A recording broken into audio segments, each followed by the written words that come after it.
There was a book that was published in 1893 called The Book of Wise Sayings, selected largely from Eastern sources. It was edited by William Alexander Clouston. The preface of the book immediately caught the video producer's attention. When a man has reached middle age, he generally feels with tenfold force the truth of those sayings of the wise which he learned in his early years, and has cause to regret, as well as wonder, that he had not all along followed their wholesome teaching. This passage struck an immediate chord. The preface went on to say, "For it is to the young, who are about to cross the threshold of active life, that such terse, convincing sentences are more especially addressed, and spite of the proverbial heedlessness of youth, there will be found many who are not deaf to this kind of instruction, if their moral environment be favorable. But even after the springtime of youth is past, there are occasions when the mind is peculiarly susceptible to the force of a pithy maxim, which may tend to the reforming of one's way of life." Indeed, the contents of the book were as the editor promised. It contained 589 pithy maxims and truths. As suggested in the title, most were collected from Eastern sources like India, China, Burma, etc. The producer has enjoyed these quotes greatly. It is with great pleasure that the producer would like to share these gems of wisdom with the reader. The quotes will be arranged in groups of 40 for easy reference. Please use the timeline stamps in the video's description for navigation. The enemies which rise within the body hard to be overcome, thy evil passions, should manfully be fought. He who conquers these is equal to the conquerors of worlds. If passion gaineth the mastery over reason, the wise will not count thee amongst men. Knowledge is destroyed by associating with the base. With equals, equality is gained, and with the distinguished, distinction. Dost thou desire that thine own heart should not suffer? Redeem thou the sufferer from the bonds of misery. To friends and eke to foes true kindness show. No kindly heart unkindly deeds will do. Harshness will alienate a bosom friend, and kindness reconcile a deadly foe. There is no greater grief in misery than to turn our thoughts back to happier times. We in reality only know when we doubt a little.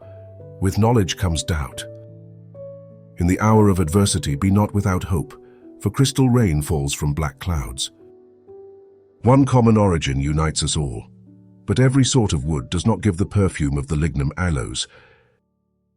I asked an experienced elder who had profited by his knowledge of the world, "What course should I pursue to obtain prosperity?" He replied, "Contentment. If you are able, practice contentment." Every moment that a man may be in want of employment, than such I hold him to be far better who is forced to labor for nothing. The foolish undertake a trifling act and soon desist, discouraged.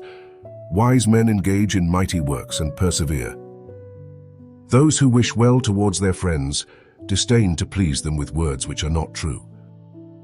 Reason is captive in the hands of the passions, as a weak man in the hands of an artful woman. Like an earthen pot, a bad man is easily broken and cannot readily be restored to his former situation. But a virtuous man, like a vase of gold, is broken with difficulty and easily repaired.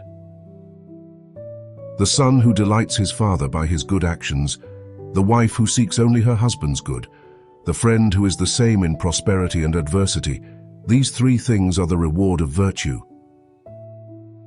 Let us not overstrain our abilities, or we shall do nothing with grace. A clown, whatever he may do, will never pass for a gentleman. To abstain from speaking is regarded as very difficult. It is not possible to say much that is valuable and striking. Pagodas are like mosques, true houses of prayer. 'Tis prayer that church bells waft upon the air. Kaaba and temple, rosary and cross, all are but divers tongues of worldwide prayer. In no wise ask about the faults of others, for he who reporteth the faults of others will report thine also. He that holds fast the golden mean, and lives contentedly between the little and the great, feels not the wants that pinch the poor, nor plagues that haunt the rich man's door, embittering all his state. Nothing is more becoming a man than silence. It is not the preaching but the practice which ought to be considered as the more important. A profusion of words is sure to lead to error. Consider, and you will find that almost all the transactions of the time of Vespasian differed little from those of the present day. You there find marrying and giving in marriage, educating children, sickness, death, war, joyous holidays, traffic, agriculture, flatterers, insolent pride, suspicions, laying of plots, longing for the death of others, newsmongers, lovers, misers, men canvassing for consulship. Yet all these passed away and are nowhere. The friendship of the bad is like the shade of some precipitous bank with crumbling sides, which falling buries him who is beneath. His action no applause invites, who simply good with good repays. He only justly merits praise, who wrongful deeds with kind requites. Death comes, and makes a man his prey, a man whose powers are yet unspent, like one on gathering flowers intent, whose thoughts are turned another way. Begin betimes to practice good, lest fate surprise thee unawares amid thy round of schemes and cares. Tomorrow's task today conclude. Let a man's talents or virtues be what they may, we feel satisfaction in his society only as he is satisfied in himself. We cannot enjoy the good qualities of a friend if he seems to be none the better for them. It was a false maxim of Domitian that he who would gain the people of Rome must promise all things and perform nothing. For when a man is known to be false in his word, instead of a column, which he might be by keeping it, for others to rest upon, he becomes a reed, which no man will vouchsafe to lean upon. Like a floating island, when we come next day to seek it, it is carried from the place we left it in, and instead of earth to build upon, we find nothing but inconstant and deceiving waves. He is not dead who departs this life with high fame. Dead is he, though living, whose brow is branded with infamy. In the height of thy prosperity expect adversity, but fear it not.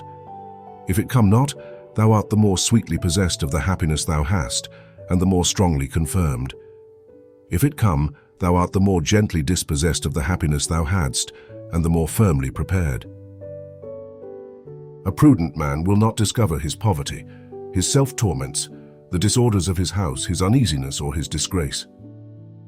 Men are of three different capacities. One understands intuitively, another understands so far as it is explained, and a third understands neither of himself nor by explanation. The first is excellent, the second commendable, and the third altogether useless.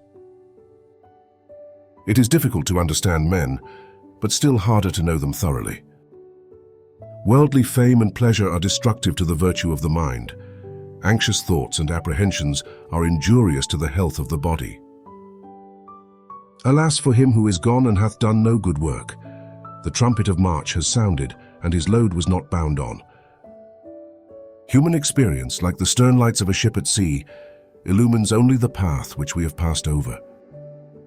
Man is an actor who plays various parts. First comes a boy, then out a lover starts. His garb is changed for lo, a beggar's rags, then he's a merchant with full money bags, anon an aged sire, wrinkled and lean. At last death drops the curtain on the scene. Through avarice a man loses his understanding, and by his thirst for wealth he gives pain to the inhabitants of both worlds. Men soon the faults of others learn, a few their virtues too find out. But is there one? I have a doubt.